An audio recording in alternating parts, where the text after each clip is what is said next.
Hello everyone, welcome to my channel. So previous video में हमने देखा था मॉड्यूल के all concept and next video में उसके देखा था उसकी थ्योरी एंड फिर प्रैक्टिकल भी हमने देखा था वीएस कोड पे कैसे अपने पाइथन को मॉड्यूल को इंपोर्ट करेंगे, स्टैंडर्ड मॉड्यूल का यूज़ कैसे करेंगे। So today I am discuss what is exception in Python, मतलब पाइथन एक्सेप्शन इन पाइथन में एक्सेप्शन क्या होते हैं। तो सिंपल वर्ड में अगर बोला जाए तो अगर ये बोल दिया जाए इरर्स को एक्सेप्शन कहेंगे। एक टर्म्स में अगर बोला जाए तो इरर्स को एक्सेप्शन कहेंगे। मतलब कि कुछ वह लॉजिक या कोड जो पाइथन समझ नहीं पाता, कोड जब रन नहीं होता तो वहाँ हमारा एक इरर जनरेट होता है। मतलब यहाँ पे जैसे हमने एक कोई पाइथन फाइल बनाया और यहाँ पे कुछ कोड को लिख दिया, प्रिंट कैपिटल में यहाँ पे प्रिंट करा दिया और हाई लिख दिया। अब यहाँ पे एक इरर आएगा जो आगे आने वाले वीडियोज़ में मैं आपको इरर के बारे में बताऊँगा कि एक इरर आएगा like name error, value error, कुछ इस टाइप से इरर आएंगे। तो इसके बिहाइंड जब पार्सिंग होगी, मतलब जो प्रोसेस इसके पीछे होगा, उस प्रोसेस के तहत अगर चीज़ें सही चल रही हैं तो हमारा कोड एग्जीक्यूट हो जाएगा। अगर कुछ इरर्स है तो वहाँ पे हमारा कोड रन नहीं करेगा और इसी को हम एक्सेप्शन कहेंगे। सिंपल वर्ड में पाइथन का कोड जब कोई भी प्रोग्रामर करता है, अगर उसमें कोई इरर आ जाती है तो उसे एक्सेप्शन कहा जाएगा। एंड एक की पॉइंट है इरर्स के बारे में। मल्टीपल लोग बोलते हैं कि इरर यार कोड में इरर आना सही नहीं होता, बट मैं बोल रहा हूँ इरर्स जो होते हैं हमें हेल्प करते हैं कि हमारे कोड में क्या गलती है। मतलब हमने एक कोड को लिखा और उस कोड में कुछ टर्म्स को लिख दिया, प्रिंट कुछ करा दिया, तो जब इरर आएगा तो वो इरर हमें बताता है कि कौन सी लाइन एंड कौन सा इरर है, तो यूज़र उसे सही से ठीक कर सकता है। तो इरर भी हमें ये हेल्प करता है कि हमारा कोड कहाँ पे गलत है। अब हम बात करने वाले हैं टाइप ऑफ इरर। तो जो पाइथन में हमारे इरर्स होते हैं वो मेनली टू टाइप्स के होते हैं। पहला जो होता है उसे हम कंपाइल टाइम इरर कर सकते हैं या सिंटैक्स इरर भी कर सकते हैं, या कभी कभी एग्जाम्स में आता है पार्सिंग इरर, हम यहाँ पे ये भी कर सकते हैं। और जो दूसरा है वो हमारा होता है एक्सेप्शन या फिर रन टाइम इरर। एक्सेप्शन या रन टाइम दोनों बोला जा सकता है।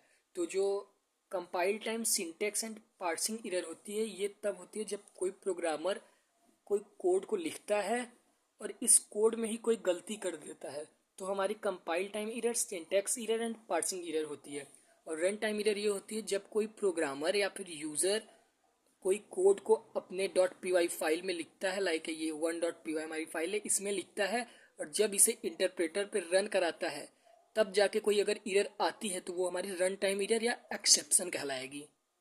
इस प्रकार भी बोला जा सकता है कि जो compile error, syntax error and parsing error है वो प्रोग्राम के एग्जीक्यूट करने से पहले आती है। मतलब ये प्रोग्राम के एग्जीक्यूट करने से पहले आ जाएगी और ये प्रोग्राम के एग्जीक्यूट के बाद आएगी। तो सिंपल टर्म्स, प्रोग्राम के एग्जीक्यूशन के पहले एंड प्रोग्राम के एग्जीक्यूशन के बाद में आएगी। पार्सिंग इरर या फिर सिंटैक्स इरर के एग्जांपल को इस तरह समझाया जा सकता है जैसे कि हमने यहाँ पे प्रिंट एंड यहाँ पे लिख दिया HELLO। अब जो यहाँ पे आएगा हमारा एक इरर जनरेट हो गया क्योंकि हमने यहाँ पे ये दोनों नहीं लगाया था, ये डबल कोट्स को नहीं लगाया था, तो एक हमारा इरर आएगा जिसे हम कंपाइल टाइम इरर या सिंटैक्स इरर या पार्सिंग इरर कहेंगे। एक टाइप से और अगर हम कर सकते हैं कि जैसे अगर हमें कोई भी कीवर्ड लाइक, अब हम इस प्रकार से करते हैं प्रिंट एंड हाई, यहाँ पर भी कोट्स लगाया तो यहाँ पे जो आएगा वो लिखेगा कि कीवर्ड इरर, लाइक जब भी हम प्रिंट को लिखते हैं तो उसे छोटे रूप में लिखते हैं। सो यहाँ पे सिंपल टर्म्स रन टाइम जो इरर होता है उसे पाइथन में एक्सेप्शन कहा जाता है। इसके भी कुछ एग्जांपल है, जैसे इस प्रकार लिख सकता हूँ।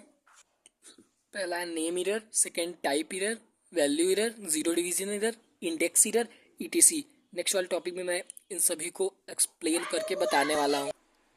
सो एक अब कॉमन सेंस होगी, अगर किसी भी चीज़ की प्रॉब्लम होती है तो उसका सोल्यूशन भी होता है। सिंपल, अगर जैसे कोई भी चीज़ की प्रॉब्लम होगी तो उसके सोल्यूशन के लिए एक ना एक चीज़ को बनाया गया होगा। ठीक उसी प्रकार एक्सेप्शन को हल करने के लिए exception handling and exception models का यूज किया गया है। सो एक्सेप्शन मॉडल्स, अब हम न्यू टॉपिक पे चलते हैं। Exception model, what is exception model? Multiple exception को हैंडल करने के लिए एक्सेप्शन मॉडल का यूज किया गया है। सिंपल इस तरह बोल सकते हैं, exception model is the process of handling program error in Python. It is used to manage the error correctly. Exception model is mainly based on 4 block. इसे 4 ब्लॉक में बांटा गया है, क्योंकि मैं 4 ब्लॉक को बता देता हूँ। पहला ट्राई, दूसरा एक्सेप्ट, तीसरा इल्स, चौथा फाइनली। नेम से पता चल रहा है ट्राई ब्लॉक, मतलब यहाँ पे इरर हो सकती है, यहाँ पे कोई इरर हो सकती है। और इस ब्लॉक में होगा क्या इरर होगी, मतलब यहाँ पे इरर हो सकती है, मतलब एक कोड लिखा जाएगा तो इस कोड में कोई इरर हो सकती है और इसमें सीधा बताया जाएगा क्या इरर होगी एंड उसे किस तरह से हल करना है। एंड इल्स, अगर कोई भी इरर नहीं है तो ये रन हो जाएगी। मतलब अगर एक्सेप्ट ब्लॉक में जो भी इरर लिखा रहेगा, अगर वो इरर नहीं रहेगी तो सीधा इल्स ब्लॉक हो जाएगा, और अगर इरर रहेगी तो इल्स ब्लॉक एग्जीक्यूट नहीं होगा और फाइनली ये हमेशा एग्जीक्यूट होगा। इस ब्लॉक एंड इस ब्लॉक से कोई मतलब नहीं है। फाइनली एक ऐसा ब्लॉक है जो हमेशा एग्जीक्यूट होता है। Finally is also execution in Python exception. And model यहाँ पे समझ में आ गया, ट्राई एक्सेप्ट इल्स फाइनली। इसका जब एग्जांपल दिया दूंगा तो सिंपल से समझ में आ जाएगा। सो सिंपल एग्जांपल यहाँ पे लिख लिया गया है। ट्राई ब्लॉक मैंने बताया, पहला ट्राई ब्लॉक, जो ट्राई में हमने बताया कि यहाँ पे इरर हो सकती है। मतलब सबसे पहले कोड में एक ट्राई नाम का कीवर्ड लिखेंगे, 2 डॉट को लगाएंगे, 2 सेमी कॉलम को लगाएंगे एंड एक वेरिएबल को डिक्लेयर करेंगे, num equal to int input enter number. मतलब एक वेरिएबल को क्रिएट किया गया और उसमें इनपुट कराने के लिए केवल इंटीजर नंबर को रखा गया। जो भी यूज़र इसमें कोई भी नंबर को इंटर कराएगा वो इंटीजर होना चाहिए। अब ये ट्राई ब्लॉक यहाँ पे खत्म हो गया। अब एक्सेप्ट ब्लॉक, क्या इरर हो सकती है? यहाँ पे एक कीवर्ड लगाया एक्सेप्ट एंड वैल्यू इरर। मतलब यूज़र जो होगा वो हमेशा ये नहीं कि हमेशा इंटीजर नंबर ही डालेगा। अगर किसी यूज़र ने ए डाल दिया या स्पेशल सिंबल डाल दिया तो जो हमारा इरर आएगा वो आएगा please enter only digit. Same except को लिखेंगे एंड वैल्यू इरर, ये कीवर्ड है जो मैंने बताया, value error and print please enter only digit. यहाँ पे केवल डिजिट वाला नंबर प्रिंट करने के लिए एक मैसेज आएगा। और अगर यूज़र सही नंबर डालता है, अगर यूज़र इंटीजर डाल देता है लाइक 1 डाल देता है, तो सीधा ये ट्राई ब्लॉक एक्सेप्ट ब्लॉक पे ना जाके सीधा इल्स वाले ब्लॉक पे जाएगा एंड यहाँ पे लिख देगा योर नंबर इज, जो भी नंबर यूज़र डाला रहेगा। और एक हमारा जो होता है, मैंने बताया फाइनली ब्लॉक। फाइनली ब्लॉक हमेशा एग्जीक्यूट होगा। इसमें भी प्रिंट लिख के ओके अगर कर देंगे तो इन सभी ब्लॉक से कोई भी मतलब नहीं है। बाकी जो ये सभी तीनों ब्लॉक हैं उसमें से फाइनली ब्लॉक सबसे अलग होता है। सो सिंपल आउटपुट इसका, मतलब इस प्रोग्राम के बेस पे यूज़र ने 10 नंबर को इंटर किया एंड मैसेज लिख के आया योर नंबर इज 10। अगर यूज़र यहाँ पे 10 न लिखा होता, ए लिखा होता, तो हमारा जो इरर आता वो हमने जो यहाँ पे दिखाया प्लीज़ इंटर ओनली डिजिट आता। So next topic exception hierarchy, like hierarchy tree. जब प्रोग्रामिंग में अधिक से अधिक इरर जनरेट होती है तो उसका स्ट्रक्चर देखने के लिए, मतलब प्रोग्राम में जब मल्टीपल इरर जनरेट होंगी तो उसका स्ट्रक्चर देखने के लिए कि किस तरह का एक्सेप्शन है, उसके लिए हम एक्सेप्शन हायरार्की का यूज़ करते हैं। या जानने के लिए कि इरर कहाँ से जनरेट हुआ है, लाइक हमारा कौन सा इरर है, कि अर्थमेटिक इरर है, कि नेम इरर है, या वैल्यू इरर है, टाइप इरर है, ओएस इरर है, रन टाइम इरर। सो एक्सेप्शन हायरार्की कुछ इस तरह होती है। सबसे पहले रूट जो होता है, रूट उसका एक्सेप्शन होगा। मतलब अगर हम सीधा एक्सेप्शन लगा देंगे तो वो कोई भी इरर जनरेट नहीं करेगा। और अगर हमें कुछ स्पेसिफिक इरर को दिखाना है तो इसमें एक होता है arithmetic error and name error, value error, type error, OS error. This is a platform के लिए इरर होता है and run time error. Arithmetic error में 2 इरर आते हैं, zero division error, float error. Zero division error like अगर कोई का मतलब 2 का भाग 0 से करेंगे या 0 का भाग 2 से करेंगे तो हमारा ये जीरो डिवीजन इरर आएगा। एंड फ्लोटिंग पॉइंट इरर, कोई भी फ्लोटिंग पॉइंट में डेसिमल वैल्यू में कोई इरर आती है तो फ्लोटिंग होगी। एंड नेम इरर होगा जो नेम एरर होगा लाइक अगर हमें कोई पी को इंटर करना है और हमने इस कैपिटल पी को कर दिया तो हमारा नेम एरर होगा। वैल्यू एरर की इंटीजर की जगह पे अगर हमने फ्लोट वैल्यू को डाल दिया तो वो हमारा वैल्यू एरर।